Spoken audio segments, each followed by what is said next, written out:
गुरु तेग बहादुर बोलिया, धर पईए धर्म न छोड़िए, बाह जिना की पकड़िए, सिर दीजे बाह न छोड़िए।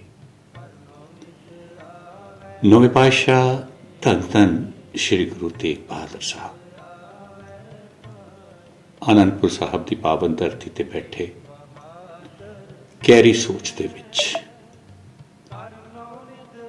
उन्हां नूं गहरी सोच दे विच बैठिया देख उन्हां दे 9 साला सपुत्र गोबिंद राय, जो कि उस वक्त नज़दीक ही अपनिया खेडां विच मगन सन, पास आए, उन्हां दी गोद विच बैठ के पुछण लगे कि पिता जी, तुसी इन्नी गहरी सोच विच क्यों हो, अते ये सारे लोग कौन ने जेड़े अज तुहाडे कोल आके अपनी फरियाद सुना रहे ने।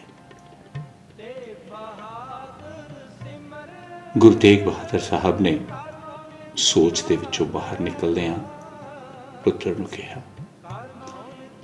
कि एक कश्मीरी पंडित ने जेड़े अज इस जगह ते साडे कोल फरियाद लेके आए ने कि इन्हां दा धर्म खतरे विच है। अज हिंदू धर्म नूं बचाउण दे लई किसे महापुरुष दा बलिदान चाहिदा है। अज एक बलिदान की जरूरत है। होठां ते मंद मंद मुस्कान लिया के गोबिंद राय गुरु पिता गुरु तेग बहादुर साहब नूं कहंदे ने, पिता जी, फिर इस दुनिया विच तुहाडे तो वड्डा महापुरुष होर कौन हो सकता है। पिता गुरु तेग बहादुर साहब की पेशानी तो परेशानी दे सारे वल हौली हौली हटण लगे। उन्होंने अपने पुत्र दियां गल्लां दे विच एक नवा रस्ता दिखाई दिता ते सामने फरियाद लैके आए 500 कश्मीरी पंडितां दे आगू पंडित किरपा राम नूं कह दिता कि जाओ औरंगजेब नूं कह दो कि जेकर उन्हां दा गुरु गुरु तेग बहादुर मुसलमान होना कबूल कर लैंदा है तो साडी सारी कौम मुसलमान बन जाएगी। फिर जदों औरंगजेब नूं इन्हां सारियां गल्लां दा पता लगा तो उन्होंने गुरु तेग बहादुर नूं दिल्ली दरबार दे विच आउण दा सद्दा दिता।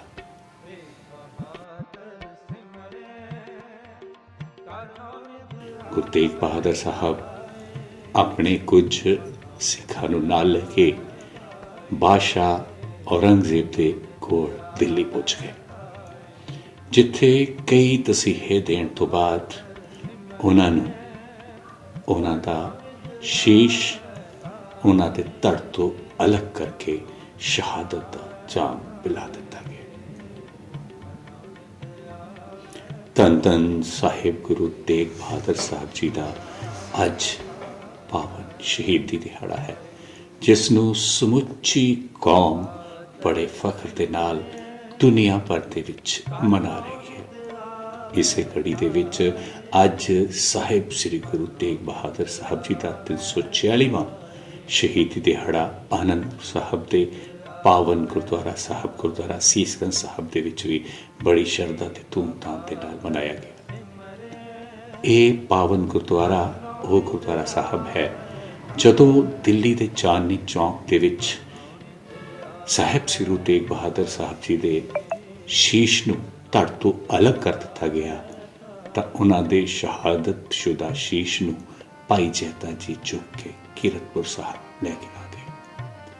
कीरतपुर साहब जिथे माता गुजरी जी ते गोबिंद राय ने वो शहादत शुदा शीश नूं अपने अधीन लै लिया ते भाई जैता जी नूं अपने सीने नाल लगा के रंग रेटा गुरु का बेटा कह के सन्मान किया।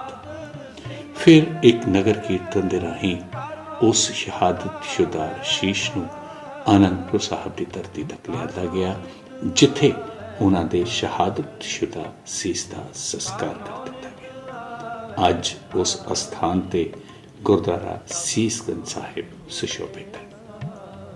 ਅੱਜ ਉਸੇ ਦਿਹਾੜੇ ਨੂੰ ਮਨਾਉਂਦੇ ਹੋਏ ਜਿੱਥੇ ਦੇਸ਼ ਵਿਦੇਸ਼ ਵਿੱਚੋਂ ਬਹੁਤ ਸਾਰੀਆਂ ਸੰਗਤਾਂ ਨੇ ਆ ਕੇ ਆਨੰਦਪੁਰ ਸਾਹਿਬ ਸ਼ੀਸ਼ ਝੁਕਾਇਆ, ਉੱਥੇ ਹੀ ਪੰਜਾਬ ਦੇ ਮੁੱਖ ਮੰਤਰੀ ਚਰਨਜੀਤ ਸਿੰਘ ਚੰਨੀ ਤੇ ਖਜ਼ਾਨਾ ਮੰਤਰੀ ਮਨਪ੍ਰੀਤ ਸਿੰਘ ਬਾਦਲ ਤੇ ਪੰਜਾਬ ਵਿਧਾਨ ਸਭਾ ਦੇ ਸਪੀਕਰ ਰਾਣਾ KP ਸਿੰਘ ਸਮੇਤ ਬਹੁਤ ਸਾਰੀਆਂ ਸੰਗਤਾਂ ਨੇ ਆ ਕੇ ਆਨੰਦਪੁਰ ਸਾਹਿਬ ਦੇ ਇਸ ਪਾਵਨ ਅਸਥਾਨ ਤੇ ਨਤਮਸਤਕ ਹੋ ਕੇ ਗੁਰੂ ਘਰ ਦੀਆਂ ਖੁਸ਼ੀਆਂ ਪ੍ਰਾਪਤ ਕੀਤੀਆਂ। ਇਸ ਮੌਕੇ ਤਖ਼ਤ ਸ੍ਰੀ ਕੇਸਗੜ੍ਹ ਸਾਹਿਬ ਦੇ ਸਿੰਘ ਸਾਹਿਬ ਗਿਆਨੀ ਰਘਬੀਰ ਸਿੰਘ ਜੀ ਨੇ ਸਾਹਿਬ ਸ੍ਰੀ ਗੁਰੂ ਤੇਗ ਬਹਾਦਰ ਸਾਹਿਬ ਜੀ ਦੀ ਸ਼ਹਾਦਤ ਦੇ ਉੱਤੇ ਚਾਨਣਾ ਪਾਇਆ। ਤੇ ਅੱਜ ਦੇ ਦਿਨ ਸੰਮਤ 1732 ਨੂੰ 1675 ਈਸਵੀ ਮੱਘ ਸੁਦੀ ਪੰਚਮੀ 12 ਮੱਘਰ ਨੂੰ ਨੌਵੇਂ ਪਾਤਸ਼ਾਹ ਧੰਨ ਗੁਰੂ ਤੇਗ ਬਹਾਦਰ ਸਾਹਿਬ ਜੀ ਮਹਾਰਾਜ ਜਿਨ੍ਹਾਂ ਨੇ ਤਿਰਕ ਜੰਜੋਂ ਦੀ ਰਾਖੀ ਕਰਦਿਆਂ ਹੋਇਆਂ ਦਿੱਲੀ ਦੇ ਚਾਂਦਨੀ ਚੌਕ ਵਿੱਚ ਜਾਮੇ ਸ਼ਹਾਦਤ ਕੀਤਾ ਕਿ ਦੁਨੀਆ ਦੇ ਅੰਦਰ ਸ਼੍ਰੀ ਅਨੰਦਪੁਰ ਸਾਹਿਬ ਜੀ ਦੀ ਧਰਤੀ ਉਹ ਮਹਾਨ ਪਾਵਨ ਪਵਿੱਤਰ ਧਰਤੀ ਹੈ ਜਿਸ ਧਰਤੀ ਨੂੰ ਹਿੰਦੁਸਤਾਨ ਦੇ ਕੀ ਦੁਨੀਆ ਭਰ ਦੇ ਹਰ ਇੱਕ ਬਾਸ਼ਿੰਦੇ ਨੂੰ ਸੀਸ ਨਵਾਉਣਾ ਚਾਹੀਦਾ ਹੈ, ਕਿਉਂਕਿ ਔਰੰਗਜ਼ੇਬ ਬਾਦਸ਼ਾਹ ਦੇ ਸਤਾਏ ਹੋਏ ਕਸ਼ਮੀਰੀ ਪੰਡਤ ਜਦੋਂ ਫਰਿਆਦ ਲੈ ਕੇ ਸਤਿਗੁਰਾਂ ਦੇ ਪਾਸ ਇੱਥੇ ਪਹੁੰਚੇ, 500 ਦੇ ਕਰੀਬ ਜੱਥਾ ਪੰਡਤ ਕਿਰਪਾ ਰਾਮ ਦੀ ਅਗਵਾਈ ਵਿੱਚ ਇੱਥੇ ਆਇਆ। ਜਥੇ ਦੇ ਵਿੱਚ ਬੀਬੀਆਂ ਵੀ ਸਨ, ਬੱਚੀਆਂ ਵੀ ਸਨ। ਰੋ ਰੋ ਕੇ ਪੁਕਾਰ ਕੇ ਸਤਿਗੁਰਾਂ ਦੇ ਚਰਨਾਂ ਵਿੱਚ ਬੇਨਤੀ ਕਰ ਰਹੇ ਸਨ ਕਿ ਸਤਿਗੁਰੂ ਜੀ ਸਾਡਾ ਧਰਮ ਬਚਾਓ। ਜੇਕਰ ਅੱਜ ਹਿੰਦੂ ਧਰਮ ਬਚ ਸਕਦਾ ਹੈ ਤੇ ਉਹ ਤੁਹਾਡੀ ਕਿਰਪਾ ਦੇ ਨਾਲ ਬਚ ਸਕਦਾ ਹੈ, ਗੁਰੂ ਨਾਨਕ ਦਾ ਘਰ ਬਚਾ ਸਕਦਾ ਹੈ। ਨਹੀਂ ਤੇ ਔਰੰਗਜ਼ੇਬ ਨੇ ਇੱਕ ਤਹਈਆ ਕੀਤਾ ਹੋਇਆ ਕਿ ਮੈਂ ਹਿੰਦੁਸਤਾਨ ਦੇ ਵਿੱਚ ਕਿਸੇ ਹਿੰਦੂ ਨੂੰ ਰਹਿਣ ਨਹੀਂ ਦੇਣਾ। ਬੜੇ ਸੁੰਦਰ ਵਚਨ ਨੇ ਇੱਕ ਫਕੀਰ ਦੇ। ਉਹ ਕਹਿੰਦਾ, ਨਾ ਕਹੂੰ ਅਬ ਕੀ ਨਾ ਕਹੂੰ ਤਬ ਕੀ, ਬਾਤ ਕਹੂੰ ਮੈਂ ਜਬ ਕੀ, ਅਗਰ ਨਾ ਹੋਤੇ ਗੁਰੂ ਗੋਬਿੰਦ ਸਿੰਘ ਸੁਨਤ ਹੋਤੀ ਸਭ ਕੀ। ਇਸ ਤੋਂ ਬਾਅਦ ਚਰਨਜੀਤ ਸਿੰਘ ਚੰਨੀ ਤੇ ਉਹਨਾਂ ਦੇ ਨਾਲ ਹੀ ਹੋਰ ਸਰਕਾਰੀ ਗਣ ਆਨੰਦਪੁਰ ਸਾਹਿਬ ਦੇ ਵਿਰਾਸਤੀ ਖਾਲਸਾ ਦੇ ਆਡੀਟੋਰੀਅਮ ਵਿੱਚ ਗਏ।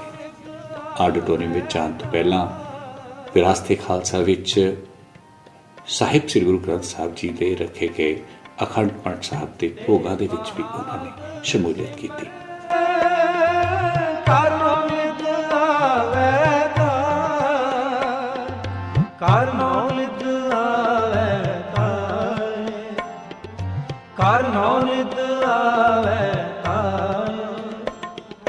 ਸਭ ਥਾਈ ਹੋਏ ਸਹਾਏ, ਸਭ ਥਾਈ ਹੋਏ ਸਹਾਏ, ਤੇਗ ਬਹਾਦਰ ਸਿਮਰੇ ਕਰਨੋ ਨਿਤ।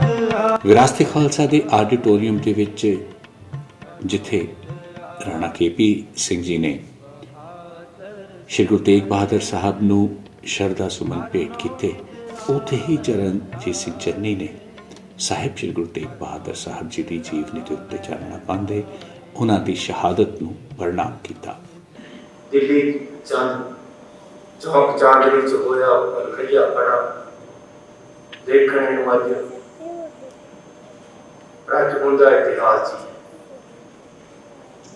ਦਿੱਲੀ ਚਾਂਦਨੀ ਚੌਕ ਦੇ ਵਿੱਚ ਭਾਈ ਮਤੀ ਦਾਸ, ਸਤੀ ਦਾਸ, ਭਾਈ ਦਿਆਲਾ ਜੀ ਉਹਨਾਂ ਦੀ ਅੱਖਾਂ ਦੇ ਸਾਹਮਣੇ ਆਰਿਆ ਨਾਲ ਚਰਾਏ ਗਏ, ਦੇਖਾ ਚਬਾਲੇ ਗਏ, ਤਾकि ठहर के गुरु अपना दीन कबूल करे, मुस्लिम धर्म कबूल कर ले, अपना दीन छड़ दे। लेकिन गुरु साहब रास्ते मस नहीं हुए। आखिर उन्होंने ਕਤਲ ਕਰ ਦਿੱਤਾ ਗਿਆ।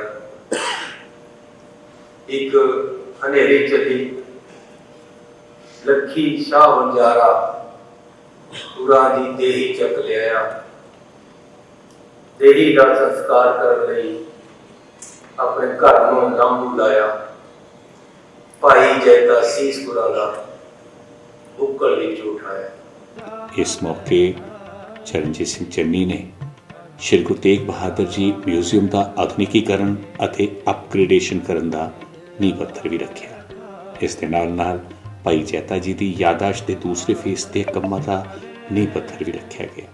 ਇੱਕ ਨੇਚਰ ਪਾਰਕ ਬਣਾਉਣ ਤੇ ਵਿਰਾਸਤ-ਏ ਖਾਲਸਾ ਵਿੱਚ 1 ਮੈਗਾਵਾਟ ਸੋਲਰ ਪਲਾਂਟ ਲਗਾਉਣ ਦਾ ਨੀਂਹ ਪੱਥਰ ਵੀ ਅੱਜ ਚਰਨਜੀਤ ਸਿੰਘ ਚੰਨੀ ਨੇ ਇੱਥੇ ਰੱਖਿਆ। ਇਸ ਮੌਕੇ ਤੇ ਗੁਰਦੁਆਰਾ ਭਵਾਨ ਸਾਹਿਬ ਕੀਰਤਪੁਰ ਸਾਹਿਬ ਤੋਂ ਇੱਕ ਵੈਰਾਗਮਈ ਨਗਰ ਕੀਰਤਨ ਆਨੰਦਪੁਰ ਸਾਹਿਬ ਤੇ ਸੀਸਗੰਜ ਸਾਹਿਬ ਤੱਕ ਲਿਆਂਦਾ ਗਿਆ, ਜਿਸ ਦੇ ਵਿੱਚ ਸਮੂਹ ਇਲਾਕਾ ਵਾਸੀਆਂ ਨੇ ਸ਼ਮੂਲੀਅਤ ਕੀਤੀ। ਬਾਅਦ ਦੁਪਹਿਰ ਤੋਂ ਕੀਰਤਪੁਰ ਸਾਹਿਬ ਤੋਂ ਸ਼ੁਰੂ ਹੋਏ ਇਸ ਨਗਰ ਕੀਰਤਨ ਦਾ ਜਗ੍ਹਾ ਜਗ੍ਹਾ ਦੇ ਉੱਤੇ ਸੰਗਤਾਂ ਨੇ ਭਰਵਾਂ ਸਵਾਗਤ ਕੀਤਾ ਤੇ ਸ਼ਾਮ ਢਲਦੇ ਹੀ ਇਹ ਨਗਰ ਕੀਰਤਨ ਗੁਰਦੁਆਰਾ ਸੀਸਗੰਜ ਸਾਹਿਬ ਆ ਕੇ ਸਮਾਪਤ ਹੋਇਆ। ਅੱਜ ਖਾਲਸੇ ਦੀ ਪਵਿੱਤਰ ਜਨਮ ਭੂਮੀ ਸ਼੍ਰੀ ਅਨੰਦਪੁਰ ਸਾਹਿਬ ਵਿੱਚ ਸਾਰਾ ਦਿਨ ਸਾਹਿਬ ਸ੍ਰੀ ਗੁਰੂ ਤੇਗ ਬਹਾਦਰ ਸਾਹਿਬ ਜੀ ਦੀ ਸ਼ਹਾਦਤ ਯਾਦ ਕਰਦਿਆਂ ਉਹਨਾਂ ਨੂੰ ਅਲੱਗ-ਅਲੱਗ ਗੁਰਦੁਆਰਿਆਂ ਗੁਰਧਾਮਾਂ ਵਿੱਚ ਸ਼ਰਧਾ ਸੁਮਨ ਭੇਟ ਕੀਤੇ।